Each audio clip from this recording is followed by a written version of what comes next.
कोई सही उम्र में युवा अवस्था में भगवान का भजन करे ना तो लोग कहते हैं अरे अभी क्या रखा है भजन करने में, करेंगे ना बुढ़ापे में जैसे परमानेंट मोहर लगवा कर आए हो। भैया ये तो संजीवनी बूटी पीकर आए हैं, इनका तो कभी कुछ होने वाला नहीं है। ये याद रखिए, व्यक्ति भले ही सोचे कि मुझे भगवान की जरूरत नहीं है, आपको बहुत लोग मिलेंगे ऐसे जिनको लगता ही नहीं है क्या आवश्यकता है भगवान की, क्यों भक्ति करें। भगवान ने अच्छा धन दिया है, अच्छा जी रहे हैं, अच्छा खा रहे हैं, जहां मन चाहता है वहां घूम लेते हैं, जो मन चाहे वैसे कपड़े पहन लेते हैं, जहां मन करे वहां चले जाते हैं। कहो तो फॉरेन ट्रिप पर चले गए, मतलब विदेशों की यात्रा पर जा रहे हैं, जहां मन करे वहां जा रहे हैं। तो भगवान की क्या जरूरत है, भगवान तो दीन दुखियों जिनको नहीं कुछ है वो जाए, लोग ऐसा समझते हैं। लेकिन ऐसे ही लोगों को जीवन मात देता है। याद रखिए, जीवन अज्ञात है, नहीं पता 1 साल में आप कहाँ होंगे, पता है क्या? अरे 6 महीने में आप कहाँ पर होंगे ये भी नहीं पता, कल का भरोसा नहीं है। जिसने कभी भी जीवन में धर्म कृत्य नहीं किए, कभी प्रभु से नहीं जुड़ा, जिसके जीवन में कभी भी ईश्वर से जुड़ाव नहीं हुआ, वो आंतरिक रूप में मजबूत नहीं होगा। कोई भी परिस्थिति, भविष्य में आने वाली व्यक्ति, परिस्थिति, कोई भी ऐसी चीज उसके जीवन को खराब करके रख देगी। और ऐसे लोगों को आप देखोगे, थोड़ा सा कोई कष्ट आया जीवन में, किसी व्यक्ति के द्वारा मिला या किसी परिस्थिति के द्वारा मिला, किसी व्यक्ति ने धोखा दे दिया, किसी स्थिति ने आपको झकझोर दिया, कोई आपका अपना प्रिय आपसे दूर हो गया, जो भी कोई समस्या हो जीवन में जहां आपको पता ही नहीं आपके साथ घटित हो सकता है, घटित हो गई, उस समय व्यक्ति की क्या स्थिति होती है? यहां भक्ति, भगवान की शक्ति काम करती है। जो भगवान को नहीं मानते, आप उनकी हालत देखोगे, अटक के रह जाएंगे जीवन में, उससे आगे वो सोच ही नहीं सकते। उनको लगता है जीवन खत्म हो गया हमारा, अब कुछ नहीं बचा यहाँ, इस जीवन को जीकर क्या करें। लेकिन अगर भगवान की शक्ति से जुड़ा होगा तो भगवान की ही शक्ति उसे आंतरिक प्रेरणा दे करके आगे बढ़ा देगी, जीवन में उस दुख से बाहर कर देगी। नहीं तो ऐसे लोग यही कहते रह जाएंगे, हमने अपने जीवन में किसी का बुरा नहीं किया, हमारे साथ ऐसा क्यों हुआ, क्यों हुआ हमारे साथ, भगवान होता तो हमारे साथ ऐसा होता, ऐसे में रोते रह जाएंगे। वहां उनको प्रभु की कृपा नहीं दिखाई दे सकती, दुख में भी। इसलिए ईश्वरीय शक्ति की, धर्म की हमें आवश्यकता होती है। आपको भले ही अच्छी गाड़ी चलानी आती हो, अपने आप पे खूब भरोसा हो, लेकिन जब आप हाईवे पे होते हैं ना तो सामने वाले व्यक्ति का भरोसा नहीं होता, वो किस तरह से चलाकर आ रहा है। आप भले ही आप कहें कि मैं तो अच्छे से चला रहा था, मुझे तो अच्छी तरह से सारी चीजें आती हैं, मेरी क्या गलती है। अरे आपको अच्छा आता है, सब कुछ आता है, आप अच्छे हैं अपने जीवन में, लेकिन सामने वाला प्रारब्धवश किस उससे आ रहा है, ठोक गया तो आप दुर्घटना में बच नहीं सकते। बच सकते हैं क्या? आप ये सोचेंगे हम अच्छी से गाड़ी चलाना जानते इसलिए दुर्घटना होगी नहीं। सामने वाला गलत रास्ते से आ रहा है, गलत जगह आप पे ठोक दी तो आप बचेंगे, आपकी गाड़ी पलटेगी, कुछ ना कुछ तो होगा। उसी प्रकार हमको लगता है कि हम, हमारे जीवन में क्या आवश्यकता है, ईश्वर की क्या आवश्यकता है, धर्म की, बस अपना जीवन जियो, खाओ पियो, मौज करो। पर एक परिस्थिति, एक व्यक्ति आपके जीवन को झकझोर के रख देगा। इसलिए हमेशा अपने जीवन में भगवदीय शक्ति रखनी चाहिए। वक्त का कुछ नहीं पता, समय का कोई नहीं पता, और समय की मार सबको लगती। महाराज ऐसा कौन है? अरे भगवान ने खुद आपको करके बताया है कि समय की मार तुम मुझे आकर के मांगते हो, मुझे हमें दे दो प्रभु, हमें ये दीजिए, हमें ये दीजिए, मेरे बच्चे ठीक हो जाएं, मेरा बच्चा मेरा कहना माने। भगवान कृष्ण कहते मेरे ने नहीं माना, देख लो, क्योंकि संसार का धर्म है यहाँ पर। हे भगवान, हमें हमारे जीवन से कष्ट चले जाएं, भगवान ने दिखाया, भगवान कृष्ण ने तो करके बताया, भगवान राम ने तो करके बताया जीवन में कि आप सोच रहे हैं सुख मिलेगा संसार में, नहीं मिल सकता। तनिक सुख है लेकिन फिर दरवाजे पर दुख खड़ा है। आप एक दुख को समाप्त करने जाएंगे, दूसरा दुख तैयार है, क्योंकि हर दिन कर्म के कारण आपके साथ बंधा हुआ है। यदि आज आपने कुछ कर्म किया है, ये भाग्य बन गया, हर दिन आपका भाग्य बन रहा है, और जो हर दिन आप जी रहे हैं ये आपके भाग्य का ही परिणाम है। लेकिन कई चीजें भगवान की कृपा के कारण मिलती हैं जिसमें भाग्य कुछ नहीं रह जाता। कई बार बहुत अत्यधिक पाप भी आपके भाग्य, अच्छे पुण्यों को भी नष्ट कर देते हैं। आप कई बार ऐसे धर्मात्माओं को देखेंगे जिनके जीवन में अत्यंत धर्म होगा, हमेशा धार्मिक कृत्य ही करते नजर आएंगे, उनका हृदय इतना खुला होगा, लेकिन एक जीवन का बहुत बड़ा पाप उनके सारे धर्मों को नष्ट कर देगा। एक जीवन का पाप, और कोई बहुत बड़ा पाप कर दिया होगा तो नष्ट हो जाओगे। इसलिए कहा कि बहुत अत्यधिक विचार करके अपने जीवन में कर्म करने चाहिए। अब ये कर्म करने की बुद्धि जीवन में भगवान की कृपा से प्राप्त होती है। जब भगवान की से जुड़ते हैं तो निर्मलता प्राप्त होती है, बुद्धि के अंदर विवेक प्राप्त होता है, क्या करना चाहिए क्या नहीं करना चाहिए ये आप नहीं सोच सकते। लेकिन जैसे ही कोई कर्म आपके लिए बुरा होगा ना, आपके अंतः प्रेरणा से भगवान बोलेंगे मत करो, नहीं जाओ।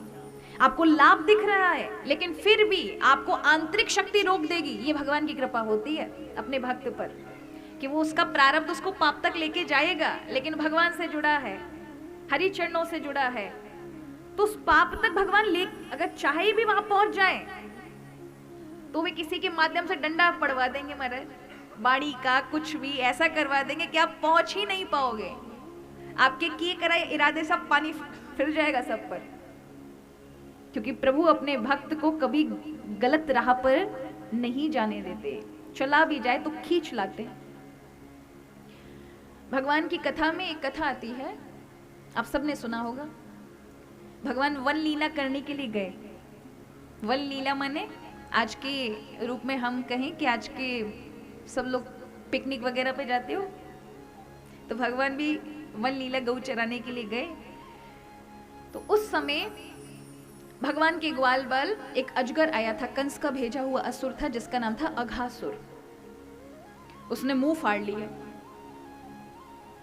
अब वो अपनी जीभ ऐसी लगा ली कि जैसे ऐसा लगे कालीन बिछी है गुफा तक, और अपना मुंह लगा लिया। ग्वाल वालों ने सोचा अरे कोई बाबा जी की, महात्मा जी की गुफा है इतनी बड़ी, हमने तो पहली बार देखी वृंदावन में, और कालीन बिछी गुदगुदी। महाराज पापा कूद कूद के चढ़ गए सबके सब,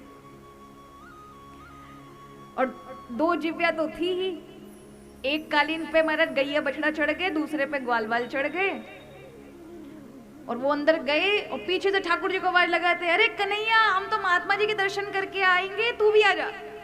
और ठाकुर जी तब तक चिल्लाते, उससे पहले तो महाराज सब चले गए। अब ये जो महात्मा जी अजगर के रूप में बैठे हैं ना, ये इंतजार में है ठाकुर जी के में, और मुंह खोल कर बैठे। अब ग्वाल वालों ने देखा भैया महात्मा जी की गुफा में बड़ी बदबू है, और पेट में से महाराज क्या ही आएगा। ग्वाल वालों ने देखा अंधकार बहुत है, डर लग रहा है, चिल्लाया अरे कन्हैया बचा। ठाकुर जी ने देखा मेरे ग्वाल बाल बछड़ा गैया सब अंदर गया। असुर के मुख में दौड़े प्रभु, दौड़ते ही उसने मुंह बंद कर लिया। अब ग्वाल बाल चिल्लाने लगे अरे लाला ये तो सर्प है। प्रभु ने देखा, अपना शरीर फुलाया और वो वमन करने लगा, उल्टियां करने लगा। उसने सारे ग्वाल बाल बाहर फेंक दिए। ठाकुर जी फिर भी नहीं बक्सा महाराज, इतनो अपनो शरीर फुलायो, इतनो शरीर फुलायो कि वाकू फाड़ दियो। कहने का अर्थ है अघ कहते हैं पाप को, अघासुर माने पाप। जीवन में पाप तब तक आपको छू नहीं सकता जब तक आपके जीवन में आगे भगवान है। किसी भी काम में यदि आप प्रभु का स्मरण करके जाते हैं, हरि को साथ लेके जाते हैं, कोई पाप आपको छू नहीं सकता। लेकिन किसी कारणवश यदि आपने अपने कदम बढ़ा लिए, भगवान से जुड़े तो हो लेकिन भगवान याद नहीं है, लेकिन भगवान से जुड़ा होना, भाव रखना भी बहुत महत्वपूर्ण होता है। अगर आप पाप में चले भी गए तो ठाकुर जी दोबारा से खींच लाएंगे, निकाल लाएंगे उसमें से। गलती कर दी कोई बात नहीं, तू मुझसे जुड़ा हुआ है। ये प्रभु की कृपा है अपने भक्तों पर। इसलिए भगवान गीता में कहते हैं मेरे भक्त का विनाश नहीं होता, न मे भक्ता प्रणश्यति। मेरा भक्त का नाश नहीं है। ज्ञानी का नाश हो सकता है, बाकी लोगों का नाश हो सकता है, वो अपनी जगह से गिर सकते हैं, लेकिन मेरा भक्त नहीं गिर सकता, उसको मैं संभालता हूं। इससे बढ़कर और क्या लोगे महाराज। ठाकुर जी अपने भक्त की कैसे रक्षा करते हैं, जैसे जिमि बालक राखई महतारी। जैसे माँ अपने बच्चे को 10 साल का होगा तो उसे जिम्मेदारी देकर छोड़ जाएगी घर की, लेकिन अगर 6 महीना का बालक हुआ तो उस पर घर की जिम्मेदारी देके जाएगी क्या? वो 6 महीने के बालक को तो लेके ही जाएगी साथ में। उसी प्रकार भगवान कहते हैं ये भक्त क्या है मेरे लिए? मेरे 6 महीने के बालक हैं, छोटे छोटे, इनसे संभाला नहीं जाएगा, इसलिए मैं इनको लेके चलूंगा। और ज्ञानी अपने आप को संभाल सकता है, अपने विवेक के साथ, अपने वैराग्य से संसार के बंधन काट सकता है। पर मेरे भक्त बड़े भोले हैं, ये नहीं काट सकते। इसलिए भगवान ज्ञानियों के लिए अवतार नहीं लेते। किसके लिए लेते हैं? भक्तों के लिए।